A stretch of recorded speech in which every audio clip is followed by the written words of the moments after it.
Betapa indahnya perjamuan kudus, betapa indahnya saat kami menyambutmu, betapa indahnya kehadiranmu yang bertatap kuatkan iman kami. Tuhan bersamamu dan bersama roh. Inilah Injil suci menurut Markus. Dimuliakanlah Tuhan.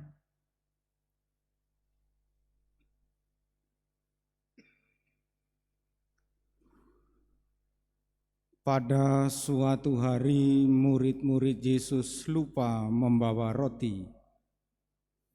Hanya sebuah roti saja yang ada pada mereka dalam perahu. Lalu Yesus memperingatkan mereka, katanya, "Berjaga-jaga dan awaslah terhadap ragi orang Farisi dan ragi Herodes." Maka mereka berpikir-pikir dan seorang berkata kepada yang lain, "Itu dikatakannya karena kita tidak mempunyai roti." Ketika Yesus tahu apa yang mereka perbincangkan, ia berkata, "Apakah kalian memperbincangkan soal tidak ada roti? Belum tahu jugakah kalian memahami dan mengerti? Telah degilkah hatimu? Kalian mempunyai mata, tidakkah kalian melihat? Dan kalian mempunyai telinga, tidakkah kalian mendengar?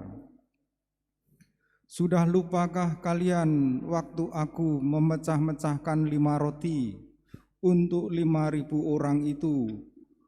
Berapa bakul penuh potongan-potongan roti yang kalian kumpulkan?" Jawab mereka, 12 bakul. "Dan pada waktu 7 roti untuk 4.000 orang itu, berapa bakul penuh potongan-potongan roti yang kalian kumpulkan?" Jawab mereka, 7 bakul. Lalu kata Yesus kepada mereka, "Masihkah kalian belum mengerti?" Demikianlah sabda Tuhan. Terpujilah Kristus.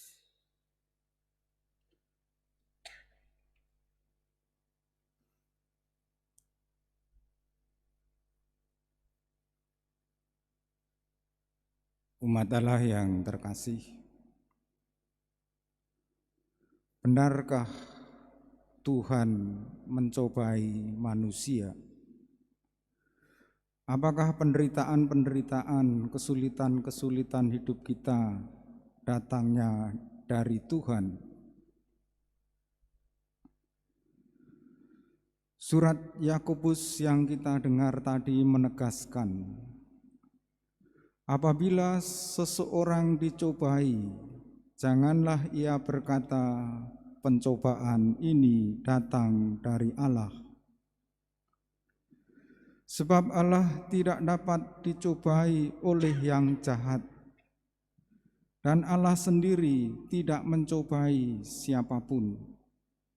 Yakobus 1 ayat 13. Surat Yakobus mencela ide, gagasan bahwa Allah mencobai manusia. Pencobaan, penderitaan itu datangnya dari si jahat. Allah melawan, menentang kejahatan. Jadi Allah tidak mungkin mencobai manusia. Pencobaan itu dari mana? Dari keinginan manusia. Tetapi tiap-tiap orang dicobai oleh keinginannya sendiri karena ia diseret dan dipikat olehnya. Yakobus ayat 1-14. Kita sering membuat harapan semu, palsu, yang menggoda manusia untuk meraihnya. Saat gagal, kita marah, bingung, merasa dicobai oleh Tuhan Allah, dan Allah kita persalahkan. Padahal Allah hanya mengaruniakan yang baik, yang murni, yang suci. Kalau kita dengar dalam Injil, murid-murid Yesus jatuh juga dalam harapan palsu akan kekuasaan dan iri hati. Saat Yesus berbicara tentang ragi Herodes dan ragi kaum Farisi, mereka salah sangka dan berpikir Yesus menyindir tentang bekal yang tidak cukup yang para murid bawa. Padahal Yesus mau mengawaskan mereka, mengawaskan para murid akan nafsu kuasa dan bahaya iri hati.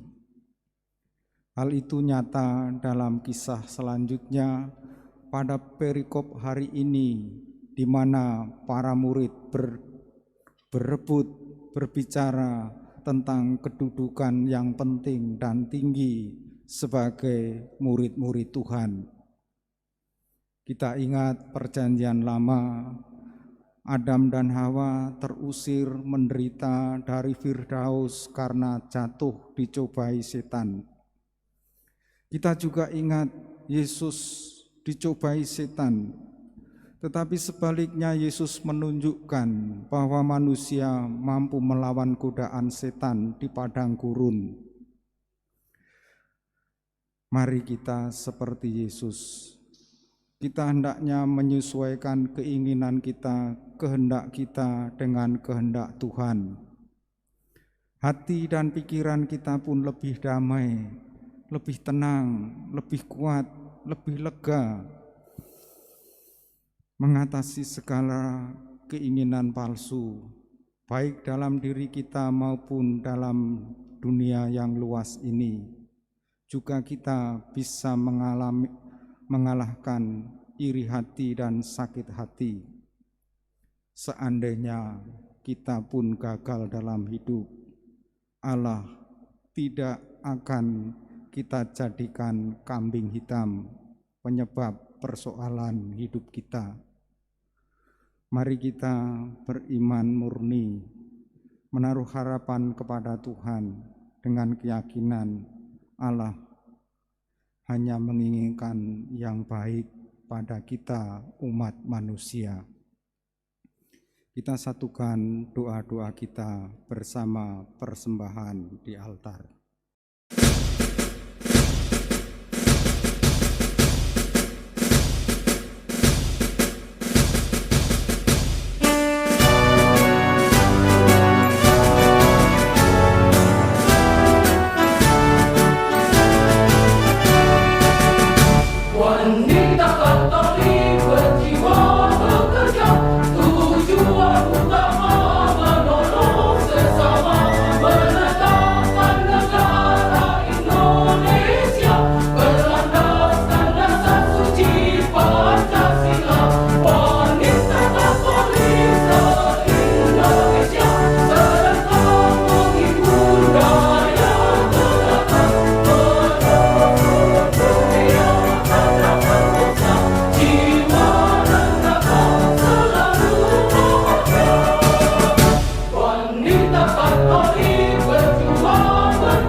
Wanita Katolik RI DPD Lampung. Jaya, jaya, jaya.